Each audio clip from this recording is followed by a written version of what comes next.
में what is vector, what is scalar. तो सबसे पहले देखिए, वेक्टर मीन्स होता है ऐसी कोई चीज जिसके पास डायरेक्शन भी हो और मैग्नीट्यूड भी हो। वेक्टर क्या होता है, जैसे कि आप लीजिए स्पीड और वेलोसिटी में डिफरेंस देखिएगा।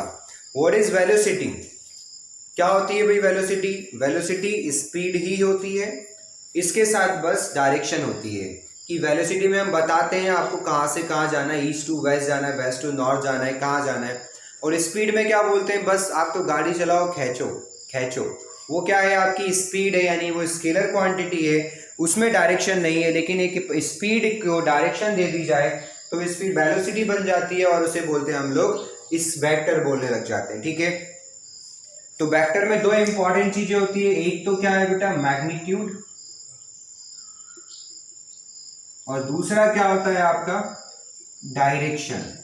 अब ये डायरेक्शन कहां से आया बेटा, जो हम पढ़ने वाले हैं डायरेक्शन हम बोलते हैं आई जे एंड के। क्या बोलते हैं? आई जे एंड के, cap cap cap.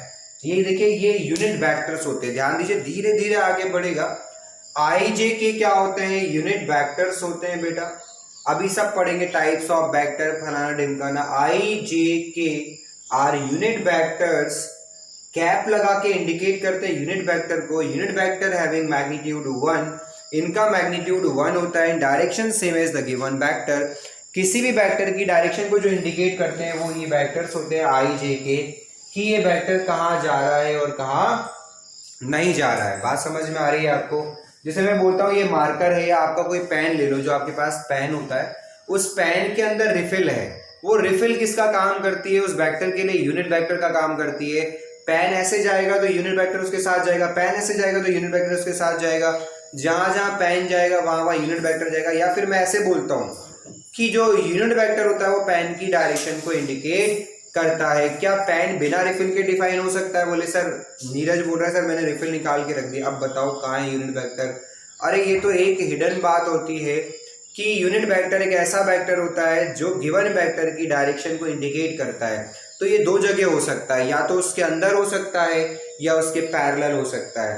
Parallel vector imaginary में भी जा सकता है, इतना दूर जा सकता है, बट डायरेक्शन क्या होगी? पैरेलल वेक्टर्स की डायरेक्शन अगर सेम होती है तो वो डायरेक्शन वेक्टर की डायरेक्शन को इंडिकेट करने लगता है। ये थ्योरी समझ नहीं आती है ना, ऊपर से निकल गई होगी सारी बातें। अब यहाँ देखते हैं पर आपको आ रही है, बहुत अच्छी बात है बेटा। किसी भी वेक्टर को लिखने का क्या, हाँ गुड गुड गुड, किसी भी वेक्टर को जो लिखने का तरीका होता है ना स्टैंडर्ड, देखो क्या होता है, एक्स आई plus Y J plus Z के, कैप लगाना होता है बेटा, बिना कैप के कभी आई जे के लिखना नहीं है। वेक्टर को इंडिकेट करते हैं वेक्टर लगा के, ये अल्फाबेट छोटा वाला जो मन करे वो लो। स्मॉल लेटर में एक ही लेटर आएगा और कैपिटल में एक अकेले से वेक्टर नहीं बनता है, वेक्टर ए बी, दो वेक्टर ए बी वेक्टर लिखा रहेगा। देखिए क्या बोल रहा हूँ, मैथमेटिक्स में जो वेक्टर को रिप्रेजेंट करेंगे आप तो स्मॉल लेटर से करेंगे, और अगर आपको कैपिटल लेटर लिखना है तो आप ऐसे एक अल्फाबेट नहीं दो अल्फाबेट आते हैं, क्योंकि कैपिटल लेटर पॉइंट को इंडिकेट करता है और पॉइंट का वेक्टर नहीं बनता। फिर वह इनिशियल और डेस्टिनेशन पॉइंट चाहिए, कहाँ से शुरू हो रहा है और कहाँ खत्म हो रहा है। और ये किसको इंडिकेट करता है? Small vector. स्मॉल वेक्टर उस वेक्टर की पोजीशन वेक्टर को रिप्रेजेंट करता है, यानी वेक्टर बनने के बाद बताता है कि ये रही उसकी वैल्यू, यानी ये हो गया। अब देखिए इसे लिखूंगा तो मान लीजिए लिखूंगा ऐसे ही मैं, एक्स आई प्लस वाई जे, या कुछ और लिख देता हूँ, बी जे प्लस सी के, आई जे के पे क्या लगाना है? कैप लगाना है। ये आपके वेक्टर लिखने के तरीके होते हैं बेटा। अगर स्मॉल लेटर में हम लिख रहे हैं तो वो ऐसा लिखोगे आप, यहाँ पर एक अल्फाबेट लिखा, एरो लगाया, ये क्या होता है? ये पोजीशन वेक्टर होता है, पोजीशन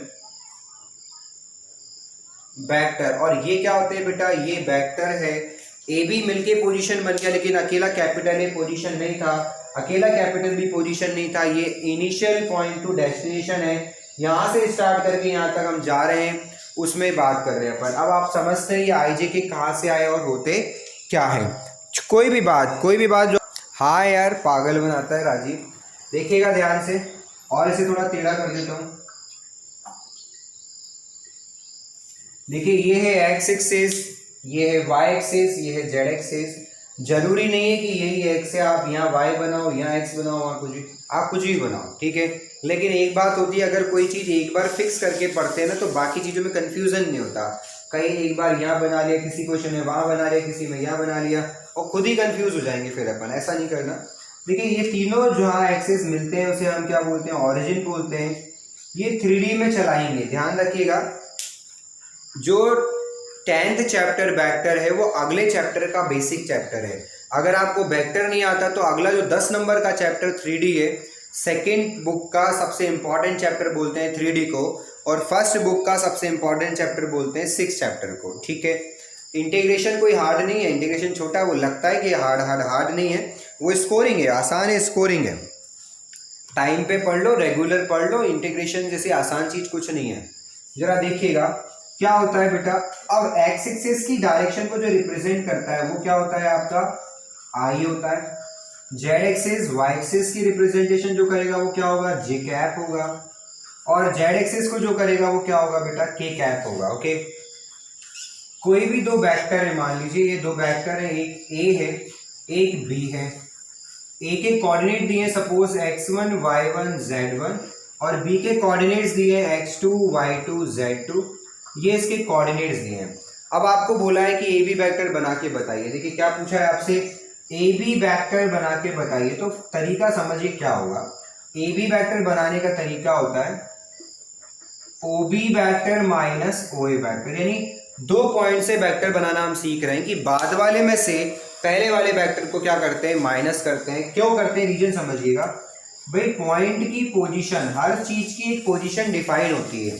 पोजीशन समझते हो, जैसे मान लीजिए अभी तो आप सब घर पे बैठ के पढ़ रहे हो, जैसे आप इसको जब अटेंड करने के लिए, और अचानक से घर पे कोई आया और बोला साहब दीपक कहाँ है, तो घर वाले बोलेंगे सर दीपक तो स्कूल गया है, ठीक है। और अचानक से मान लीजिए क्या हुआ, एक दिन पापा आए ऑफिस से, जॉब पे से लौट के, मम्मी से पूछा दीपक कहाँ गया, तो मम्मी ने बोला दीपक कहाँ गया, स्कूल गया है।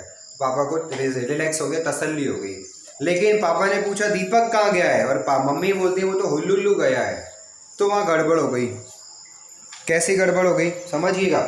स्कूल गया है, स्कूल गया मतलब दिमाग में एक इमेज बन गई, यहाँ से इतनी डिस्टेंस पर स्कूल है और वहाँ से इतना टाइम उसको आने और जाने में लगता है।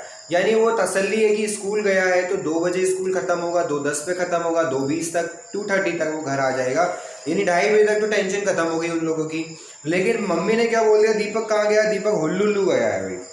अब ये एक तो दिमाग में अटकी होगी कि ये हुल्लुल्लू कहाँ है, और दूसरी बात यार पता नहीं कितनी दूर होगा, कैसे आएगा क्या, तो instantly on the spot tension create होगी। एक में क्या हुई, टेंशन क्रिएट अभी नहीं हुई, 2:30 बजे तक तो कोई टेंशन नहीं है, 2:30 के बाद लेट हुआ अगर तो हेडेक हो जाएगी, टेंशन हो जाएगी, यार अभी तक घर क्यों नहीं आया, अभी तक क्या। यानी कि ये हर चीज जो है टेंशन और विदाउट टेंशन बात है, किसी ना किसी जगह से स्टार्ट होती है। उस जगह को हम बोलते हैं पोजीशन वेक्टर, और वो जगह होती है हमारी ऑरिजिन। ऑरिजिन का मतलब है डेस्टिनेशन, मतलब आपका घर। जो आपका घर है वो ऑरिजिन है, क्योंकि पेरेंट्स ने जब सोचा तो उस पॉइंट के रिस्पेक्ट में सोचा, हम लोग यहाँ है, स्कूल यहाँ है, कोचिंग यहाँ है, स्कूल से आने में इतना टाइम लगेगा, कोचिंग से आने में इतना टाइम लगेगा, टेंशन नहीं है। अब पूरे स्पेस में यार ये उल्लू कहाँ चला गया वो नहीं पता, तो गड़बड़ हो गई। तो क्या होता है, आप पहले तो पोजीशन वेक्टर को मिला लीजिए, ओ ए और ओ बी को मिला लीजिए, और देखो ओ से ए पर जा रहे तो ओ ए लिखो, ओ से बी पर जाए तो ओ बी लिखो, और ए से बी पर बना रहे हो तो ए बी लिखो। अब आपने एक ट्राइंगल रूल पढ़ा होगा, क्या पढ़ा होगा आपने, ट्राइंगल रूल पढ़ा होगा। ट्राइंगल रूल क्या बोलता है, ध्यान दीजिएगा। ट्राइंगल रूल बोलता है बेटा, दो साइड का सम तीसरी अपोजिट साइड के इक्वल आता है डायरेक्शन के बेस्ड। जैसे दो सीक्वेंस में जाने वाली जो साइड्स होती हैं, जैसे O A vector plus A B vector is equal to हम क्या लिखेंगे, ओ बी वैक्टर। ये ट्राइंगल का रूल होता है। दो साइड्स जो कंटिन्यूस जा रही हैं आप, ओ ए और ओ बी, उनका जो एडिशन है वो वेक्टर जो है थर्ड वेक्टर अपोजिट डायरेक्शन वाले के इक्वल होता है। इसे रिजल्टेंट भी बोलते हैं। O B is a resultant of O A and A B.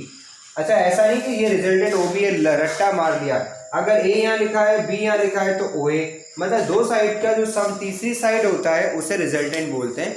और रिजल्टेंट सम करने को भी बोलते हैं। दो वेक्टर को अगर मैं आपस में ऐड करता हूँ तो उसे क्या बोला जाता है बेटा, रिजल्टेंट बोला जाता है।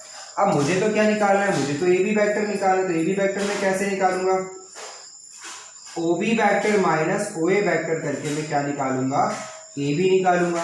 अब OB, अब देखो O का मतलब 0 है, OA x1 में से 0 गया x1, यानी A का क्या बनेगा vector x1i plus y1j plus z1k, और इसका क्या बनेगा देखो यहाँ लिख के बताता हूँ, इसका क्या बनेगा बेटा x2i plus y2j plus z2k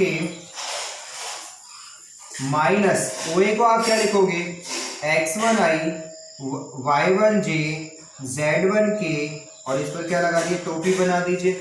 subtract करो जरा, सब्ट्रैक्ट करोगे तो क्या बनेगा देखो x2 minus x1i y2 minus y1j और z2 माइनस z1k कैप लगा दीजिए। ये क्या होता है, अगर 2 पॉइंट से आपको वेक्टर फाइंड करना है बेटा तो बाद वाले में से क्या करो आगे वाला माइनस करना होता है। सपोज यहीं पर अगर मैं बोलता नहीं मुझे तो BA निकालना है, तो BA में क्या होगा, बाद में क्या लिखा है A, तो OA में से क्या माइनस करना पड़ेगा आपको, OB माइनस करना पड़ेगा। इसका मतलब क्या हुआ, अगर मैं बोल रहा हूँ कि मैं A से B जा रहा हूँ तो बोले चले जाओ, मैं बोल रहा हूँ नहीं मैं तो B से A आ रहा हूँ, बोले आ जाओ। दोनों में क्या डिफरेंस आया, दोनों में डायरेक्शन का फर्क आया। इसका मतलब क्या हुआ कि जो AB वेक्टर होता है वो BA वेक्टर के इक्वल तो आ सकता है लेकिन माइनस के साथ। माइनस का मतलब है कि डायरेक्शन क्या है, अपोजिट डायरेक्शन। OB है बेटा, AB क्या है, AB एक वेक्टर है। OB where OB and OA are position vectors, ध्यान दीजिएगा, where OA and OB are position vectors.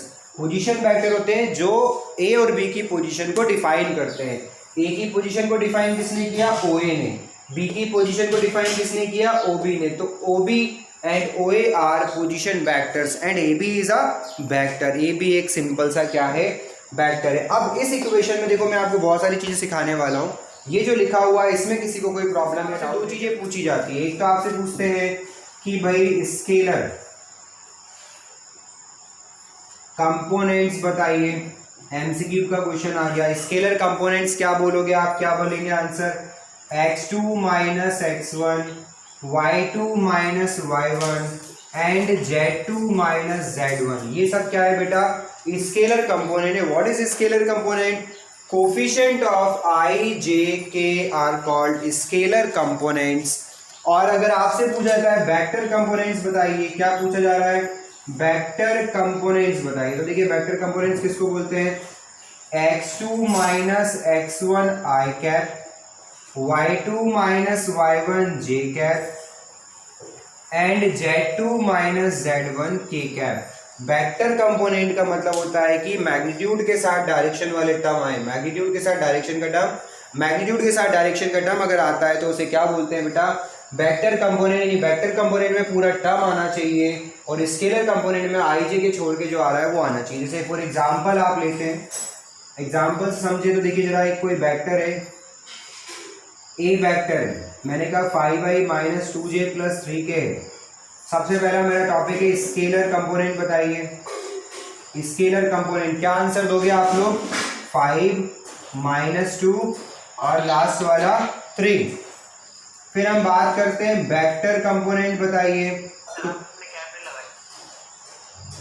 इस पर लो मैं लगा देता हूँ, नहीं हो रहा। अब एक बात सुनो, पहली बार पढ़ रहे हो शायद वेक्टर आप लोग मुझसे, तो एक बात ध्यान रखिएगा, आई जे के पूरे मैथ्स में कहीं भी आते हैं क्या लगाना होगा उसके ऊपर,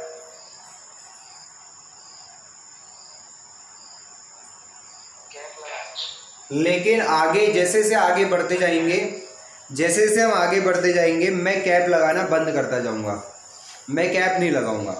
समझ आ रही क्यों, अंडरस्टैंडिंग है कि कैप वहां पर लगाना है। आप और हम पढ़ रहे हैं, हमें मालूम है, मैं धीरे धीरे धीरे धीरे न्यूमेरिकल्स में कैप लगाना छोड़ दूंगा और आप भी छोड़ दीजिए, एग्जाम में 0 नंबर आ जाएंगे हमारे।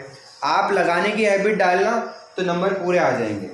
दोनों बात समझ आ रही, रूल्स क्या बता रहा हूँ मैं स्टार्टिंग से ही, पूरे 3D पूरे वेक्टर में जैसे जैसे हम आगे बढ़ते जाएंगे मैं आई जे के पे कैप लगाना बंद कर दूंगा, क्योंकि आपको मालूम है कैप लगती। अब वेक्टर कंपोनेंट में क्या लिखेंगे आप, 5i माइनस 2j अभी लगा रहा हूँ और लास्ट में 3k। ये क्या होगा वेक्टर बेटा, स्केलर कंपोनेंट ये होगा और वेक्टर कंपोनेंट कौन सा होगा, ये वाला आपका वेक्टर कंपोनेंट होगा। मैग्नीट्यूड निकालेंगे भाई। ए बी वेक्टर पर दो पैरेलल लाइन को क्या बोला जाता है? मैग्नीट्यूड बोला जाता है। ये मॉड नहीं है बेटा, ये वेक्टर में मॉड नहीं चलता, वेक्टर में क्या चलता है? मैग्नीट्यूड चलता है। निकालने का वे होता है स्क्वायर रूट के अंदर स्केलर कंपोनेंट का स्क्वायर का सम, यानी कि डायरेक्शन रेशियो के स्क्वायर का सम। क्या है भाई? x2 माइनस x1 का स्क्वायर, y2 माइनस y1 का स्क्वायर और z2 माइनस z1 का स्क्वायर। इसे क्या बोलते हैं हम? इसे हम मैग्नीट्यूड बोलते हैं। अगर दो वेक्टर इक्वल है, आपसे बोला जाए, देखिए टॉपिक क्या ले रहा हूं मैं, इक्वल वेक्टर बोल रहा हूं, इक्वल वेक्टर्स। बता सकते हैं आप मुझे दो वेक्टर्स इक्वल कब हो सकते हैं? कंडीशन होती है इसको इक्वल होने की, बताएंगे कब होती है? बहुत बढ़िया, सेम डायरेक्शन और इक्वल मैग्नीट्यूड। सेम डायरेक्शन और इक्वल मैग्नीट्यूड यानी सपोज ये जो दो वेक्टर हैं ये इक्वल लेंथ को एज्यूम कर लो, इक्वल लेंथ है। ये है ए वेक्टर, ये है आपका बी वेक्टर। मैग्नीट्यूड सेम है, डायरेक्शन सेम है, तो क्या ये दोनों vector A vector equal to B vector होगा क्या? चलिए ये तो इसके अपने, हाँ ये तो अपन ने इसके पोजीशन वेक्टर से बता दिया, डायरेक्ट बता दिया कि ये है।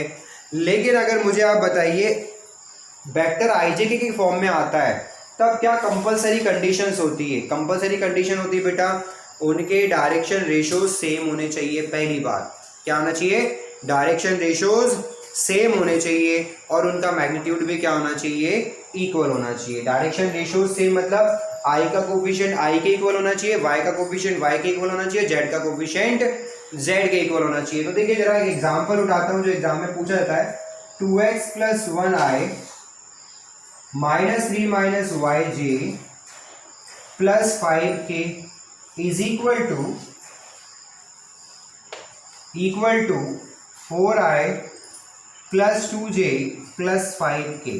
मेरा कहना है कि ये दो वेक्टर इक्वल है। बोलूं नहीं बोलूं, बीच में देखो क्या लगा दिया? इक्वल लगा दिया।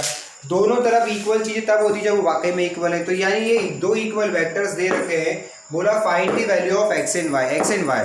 तो इक्वल वेक्टर की डेफिनेशन बोलता है, हाँ इक्वल वेक्टर की डेफिनेशन बोलती है कि डायरेक्शन रेशियो सेम होने चाहिए। डायरेक्शन रेशियो किसको बोलते हैं? अपने क्या लिखेंगे? बाय कंपैरिजन आई का कोफिशिएंट आई के कोफिशिएंट के इक्वल हो, दिस इज 3/2। जे का कोफिशिएंट जे के कोफिशिएंट के इक्वल हो, दिस इज 5। ये आपका आंसर आ गया, है ना? सिंपल सा। ये 1 मार्क्स के क्वेश्चन बनाता है। ये भी बाद वाले में से फर्स्ट वाले को माइनस कर दो। 1 में से 5 गया तो क्या आएगा भाई? 1 में से 5 गया तो -4i आ जाएगा। 3 में से 7 जाएगा तो प्लस हो जाएगा, तो 10 जे कैप बन जाएगा आपका। -1 -2 को आप क्या लिखेंगे? -3 के लिखेंगे। अब मैंने कहा मैग्नीट्यूड बताइए, तो आंसर कैसे दोगे मैग्नीट्यूड का? आई के कोफिशिएंट का स्क्वायर 16, जे के कोफिशिएंट का स्क्वायर 100 और के कोफिशिएंट का स्क्वायर 9। तो ये कितना आ गया बेटा? 125। इसके आगे सॉल्व होगा, आप कर लीजिएगा। फिर आते हैं स्केलर कंपोनेंट वेक्टर। ये रहा स्केलर कंपोनेंट। क्या क्या आंसर दोगे आप? -4, 10 और -3। वेक्टर कंपोनेंट में क्या आंसर दोगे आप? -4i, 10j और लास्ट वाला -3k। वेक्टर में पूरा टर्म आएगा और स्केलर में केवल ij के कोफिशिएंट फोकस करते हैं अपन लोग। क्या पढ़ा अपन लोगों ने? ए पढ़ा है, बी पढ़ा है, सी पढ़ा है। अगर मैंने कहा ए बी है, बी सी है, तो ये ए सी होगा कि सी होगा? गलत जवाब, अपोजिट डायरेक्शन। अगर दो कंटिन्यूअस डायरेक्शन जा रही तो तीसरी क्या होगी? उसकी अपोजिट डायरेक्शन होगी। तो आप देखो इसमें एमसीक्यू कैसे बनाएंगे। अपन एमसीक्यू बनाने की बातें कर रहे हैं, ध्यान दीजिएगा। ऑप्शन आएगा, पहला option A B vector plus B C vector equal to C A vector, C A नहीं ए सी वेक्टर। दूसरा ऑप्शन आएगा A B vector plus B C vector plus C A vector is equal to 0। बेटा zero भी एक vector होता है। Zero मतलब initial और डेस्टिनेशन, यानी पहला पॉइंट और आखिरी पॉइंट सेम हो तो उसे जीरो वेक्टर बोलते हैं, ठीक है। फिर थर्ड पर आते हैं, A B vector minus C B vector plus C A vector is equal to 0 vector. और लास्ट वाला है ऑल आर करेक्ट। तो कौन सा ऑप्शन सही है?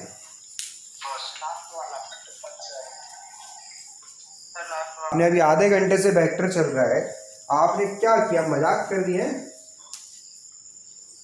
भाई दीपक। आपने अभी पढ़ा negative vector, negative vector minus AC vector लिखा।